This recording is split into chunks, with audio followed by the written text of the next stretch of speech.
Hello বন্ধুরা, কেমন আছো সবাই? আজকের আমি তোমাদের কাছে কোনো ভিডিও নিয়ে আসিনি। আমি তোমাদের একটি কবিতা বলে শোনাবো। কবিতাটা আমার ভীষণ ভালো লাগে, আবৃত্তি করার চেষ্টা করছি। যদি ভালো লাগে অবশ্যই দেখবে। কবিতাটা হলো তেজ, দেবব্রত সিংহের। আমি শুরু করলাম। আমি জাম্বুনির কুঁইরিপাড়ার শিবকুঁইরির বিটি সাজলি বটে। কাগজওয়ালারা বললে, অতটুকু বললে হবে কেনে? তুমি এবারকারে মাধ্যমিকে প্রথম, তোমাকে বলতে হবে কারও কিছু।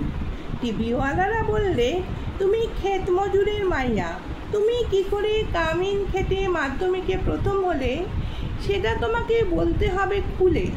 পঞ্চায়েতের রনি বৌদি, প্রধান, উপপ্রধান, এমএলএ, এমপি সবাই একবারই হামলে পড়লো আমাদের মাটির কুড়াঘরে।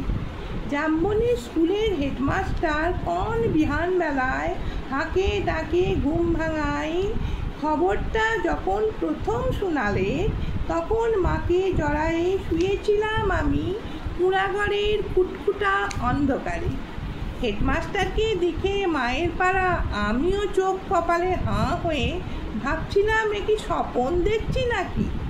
স্যার বললেন, এটা স্বপন নয়, সত্যি বটে। কথাটা শুনে কাঁধে ভাসাই আমরা দু মা বেটি। আজ বাপ বেঁচে থাকলে মানুষটাকে দেখাতে পারতাম, আমি দেখাতে পারতাম বহুত কিছু। আমার বুকের ভেতর যে তেজালে সাজবাতিটা জ্বালে দিয়েছিল, মানুষটা, সেই তার বাতিটা আজকেও আমাদের কুঁড়ে ঘরটাকে আলো করছে। সেটা দেখাতে পারতাম। আপনারা বলছেন বটে, তোমাদের মতন মাইয়ারা যদি উঠে আসে তাহলে আমাদের গোটা ভারতবর্ষ উঠে আসে। কথাটা শুনতে কিন্তু খুব ভালো, কিন্তু উঠে আসার রাস্তাটা যে এখনো তৈরি হয় নাই। খারাপ পাহাড়ে ওঠা সে কি জিনিস, বহুত দম লাগে, বহুত তেজ লাগে। আমি জাম্বুনির শিবকুঁইরির বেটি সাজলি যখন থাকে হুঁশ হয়েছে তখন তাকে শুনে আসছি বিটি না মাটি। ঠাকুমা বলতো ঘরের মেয়ে হিসাল ঠেকবে, আর আবার লেখাপড়া। গাঁয়ের বাবুরা বলতো, তুই কুঁইরিপাড়ার বিটি ছেলা, তোর কামিন রূপ ছাড়া গতি কি? বাপ বলতো, দেখ সাজলি, মন খারাপ করবি তো হারিয়ে গেলি।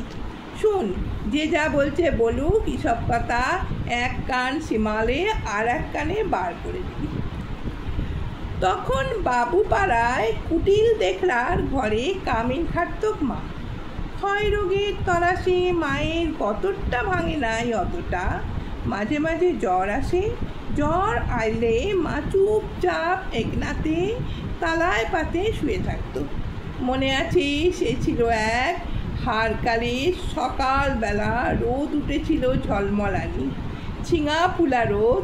আমি সে রোদে পিঠ দিয়ে পা দুলাই পড়ছিলাম ইতিহাস, ক্লাস 7-এর সামন্ত রাজাদের ইতিহাস।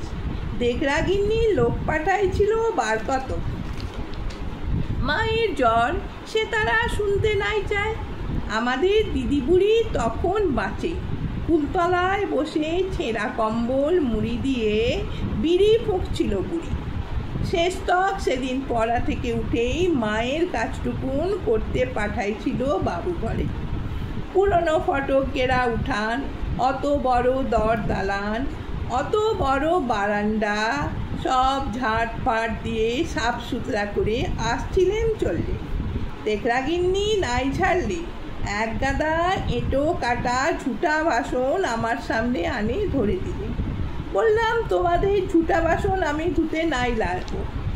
বাবুগিন্নি সে কি রাগ, কি বললি? আরেকবার বল দেখনি। যতটুকুন মুখ লয় তত বড় কথা। জানিস, তোর মা, তার মায়ের মা, তার মায়ের মা সবাই আমাদের ঝুটা বাসন ধুইয়া এত কাল গুজরে। তুই বললি ঝুটা ধুতে লাড়বি? বলে, হ, তোমাদের ঝুটা বাসন আমি ধুতে লাড়বো, তোমরা লোক দেখে নাও না। আমি চললাম। কথাটা বলে গট গট করে বাবুগিন্নির মুখের সামনে আমি বেড়াই চলে আইছিলাম। তার ওদেশে নিয়ে কি কাণ্ড, কি ঝামেলা। বেলা ডুবলে মহাতোদের ধান কেটে বাপ ঘরকে আনলে, দুপাতা লেখাপড়া করা নাতনির ছোট মুখে বড় কথা। সাত সকালে সবার কাছে সাতকহন করে বলছিল দিদি। মা কোনো রাগ আরে নাই। আঘান মাসের সন্ধ্যেবেলা একনাতে আগুন জ্বালে গা হাত পা সেঁকছিল মা। এক মাথা ঝাঁকড়া কালো চুল ঝাঁকালো বাপের পেটানো পাথরের মুখটা ঝলকে উঠেছিল আগুনের আঁচে। বাপের অমন চেহারা আমি কোনো দিন দেখি নাই। বাপ সেদিন মা আর দিদি বুড়ির সম্মুখে আমাকে কাজকে ডাকে মাথায় হাত বুলায়ে গমগমে গলায় বলেছিল, যা করেছিস বেশ করেছিস। শুন, তোর মায়ের মা তার মায়ের মা সবাই করেছে কামিনগিরি। বাবু ঘরে গতর খাটায় খাইছে, তাতেও হচ্ছেটা কি?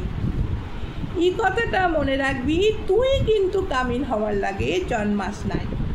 যত বড় লাট সাহেবই হোক কেন রে, কারু কাছে মাথা নোয়াই নিজের তেজ বিকাবি না। এই তেজটুকুনের লাগেই লেখাপড়া শিখাচ্ছি তোকে। না হলে আমাদের পোড়া হাওয়াতে মানুষের ঘরে আর আছেটা কি? আমি জানগুনির কুইরিপাড়ার শিবু কুইরার বিটি সাজালি। কারো সেই ক্লাস 7-এর কথা ভাবতে যাইয়ে কাগজওয়ালা টিভিওয়ালাদের সামনে কি যে বলি। তালপাতার রদ দিয়ে ঘেরা গরুর লতায় একলাতে লোকে একাকার, তার মাঝে বাঁশি বাজায়, জিপ গাড়িতে চাপে আগু পিছু পুলিশ নিয়ে মন্ত্রী আসেন ছুটে। কোথায় সাজলি কুইরি, কোথায়? বলতে বলতে বন্দুকধারী পুলিশ নিয়ে সোজা আমাদের মাটির কুড়া ঘরে। হেড স্যার বললেন, প্রণাম কর সাজলি, প্রণাম কর। মন্ত্রী তখন পিঠ চাপড়ালেন। পিঠ চাপড়াই বললেন, তুমি কামিন খেটে মাধ্যমিকে প্রথম, তাই তোমাকে দেখতে এলাম। সত্যি গরিব অবস্থা। তোমাদের মতন গরিব ঘরের মেয়েরা যাতে উঠে আসে, তার লাগে তো আমাদের পার্টি, তার লাগে তো আমাদের সরকার। নাও 10,000 টাকার চেকটা, এখন নাও। শোনো আমরা তোমাকে আরও টাকা তুলে দেবো, ফুল দেব, সম্বর্ধনা দেব। এই টিভির লোক, কাগজের লোক কারা আছেন, এদিকে আসুন। ঝলকে উঠল ক্যামেরা, ঝলকে উঠল মন্ত্রীর মুখ। না না, মন্ত্রী নয়, ঝলকে উঠল আমার বাপের মুখ। আমি তখনই বলে উঠলাম, না না, ওই টাকা আমার লাগবে নাই। আর আমাকে যে ফুল দিবেন, সম্বর্ধনা দিবেন আর দিদার টাকা তুলে দেবেন, তাও আমার নাই লাগবে। মন্ত্রী তখন ঢোক গিললেন।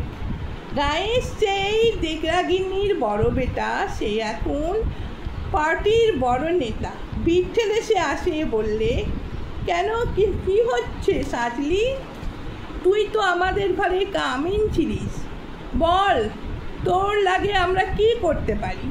তোর কি লাগবে সেটা খুলে বল। বললাম, আমার পাড়া শয়ে আরও অনেক সাজলি আছে, আরও শিবি কুইরির বিটি আছে, যারা গা গ্রামে যতদিন অন্ধকারে পড়ে থাকবে, তারা যতদিন লেখাপড়া লাগে কাঁদে, ততদিন কোনো বাবুর দেওয়ার টাকা আমার নাই লাগবে, ততদিন কোনো বাবুর দেওয়া টাকা আমার নাই লাগবে।